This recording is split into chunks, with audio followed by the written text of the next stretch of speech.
Hello friends, வணக்கம். Welcome to Anitha's healthy kitchen. இன்றைக்கி நம்ம சாஃப்டான குண்டு குண்டு இட்லிக்கு எப்படி மாவு அரைக்கணும், எந்த அளவில் அரிசி உளுந்தெல்லாம் சேர்க்கணுங்கிற டிப்ஸ் அண்ட் ட்ரிப்ஸ் வீடியோ தான் பார்க்க போகிறோம். சில பேருக்கு பார்த்தீங்கன்னா மாவு எப்படி அரைச்சாலும் இட்லி சரியாகவே வரலன்னு சொல்லுவாங்க. சில நேரம் இட்லி கல்லு மாதிரி வரும், சில நேரம் சப்பையாக ஆயிடும். இதெல்லாம் எதனால வருது, என்னெல்லாம் மிஸ்டேக் நம்ம மாவு அரைக்கும் போது வரும், அதை எப்படி சரி பண்ணலாங்கிற வீடியோ தான் நம்ம இன்னைக்கு பார்க்குறோம். நான் இட்லி மாவு அரைக்கும் போது ஃபாலோ பண்ற டிப்ஸ் அண்ட் ட்ரிக்ஸ் தான் இன்னைக்கு உங்களோட ஷேர் பண்ணிக்க போறேன்.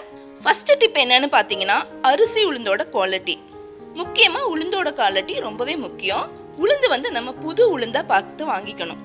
உளுந்து ஓல்டு ஸ்டாக்கா இருந்தா நம்ம அரைக்கும் போது சரியா பொங்கி வராது. இதனாலயும் இட்லி கல்லு மாதிரி வரலாம். அதே மாதிரி வீட்டுல நம்ம உளுந்து வாங்கி ஸ்டோர் பண்ணி வைக்கும் போது ஒரு மாசத்துக்கு எவ்வளவு தேவையோ அந்த அளவு மட்டும் வாங்கி ஸ்டோர் பண்ணி வச்சுக்கணும். நிறைய வாங்கி நம்ம ஸ்டோர் பண்ணி வச்சுட்டோம்னா அது பழசாயிடும். உளுந்து பழசாக ஆக அதோட குவாலிட்டி குறைஞ்சிரும், மாவு சரியா வராது.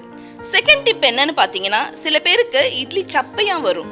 இதுக்கு என்ன காரணம்னா, மாவுல உளுந்தோட அளவு அதிகமா இருக்கிறது தான்.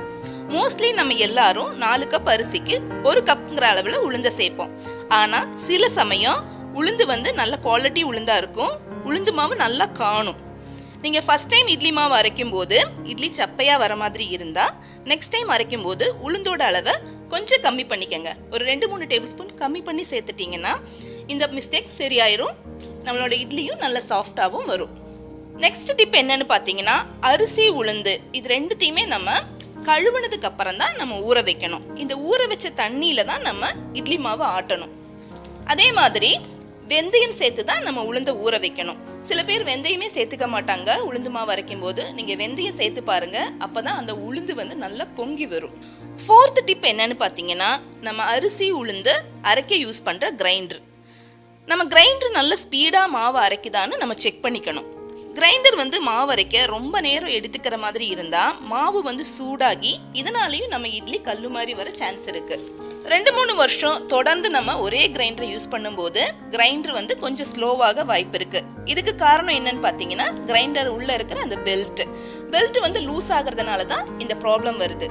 இந்த பெல்ட் நீங்க கிரைண்டர் ரிப்பேர் பண்ற கடையில கொடுத்து கொஞ்சம் டைட் பண்ணிட்டீங்கன்னா இந்த ப்ராப்ளம் சால்வ் ஆயிடும். கிரைண்டர் மறுபடியும் நல்ல ஸ்பீடா ஓடும்.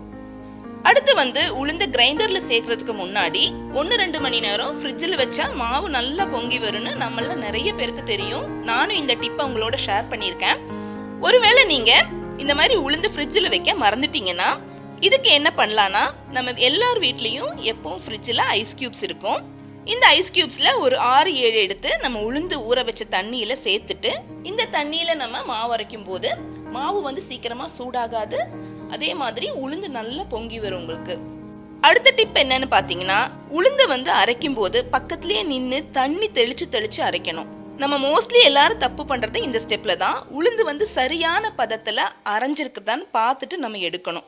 உளுந்து நல்லா அரைஞ்சிருச்சான்னு செக் பண்ணி பார்க்கறதுக்கு இந்த மாதிரி ஒரு பாத்திரத்துல தண்ணி எடுத்துட்டு அதுல கொஞ்சம் உளுந்த மாவை விட்டு பாருங்க.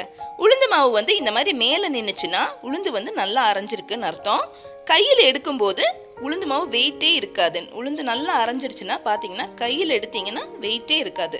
அடுத்த டிப் பாத்தீங்கன்னா, உளுந்து பொங்கி வந்ததுக்கு அப்புறமா நம்ம ரொம்ப நேரம் அரைக்க கூடாது உளுந்த.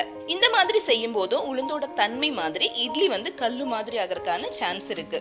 அடுத்த டிப் பாத்தீங்கன்னா, சில பேர் அரிசி மாவு அரைக்கும் போது தண்ணி விடாம கொஞ்சம் கெட்டியாவே அரைச்சிருவாங்க. இதனாலயும் இட்லி கல்லு மாதிரி வர சான்ஸ் இருக்கு. அரிசி மாவு ரொம்ப கெட்டியா இருந்தா உளுந்து மாவு கூட சரியா மிக்ஸ் ஆகாது, அதுக்குள்ள ஏர் பபிள்ஸ் எல்லாம் போகாது. இதனாலயும் இட்லி கல்லு மாதிரி வர சான்ஸ் இருக்கு. அரிசி மாவு ரொம்ப தண்ணி மாதிரியும் இல்லாம ரொம்ப கெட்டியாவும் அரைக்காம மீடியமா அரைச்சுக்கங்க. அப்பதான் இது உளுந்தோட நல்லா மிக்ஸ் ஆகி இட்லி நல்லா சாஃப்டா வரும்.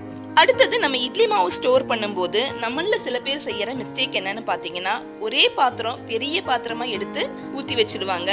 ஆனா இப்படி செய்யும் போது முதல் நாள் இட்லி நல்லா இருக்கும், அடுத்தடுத்த நாள் சுடும்போது இட்லியோட சாஃப்ட்னஸ் குறைஞ்சிடும்.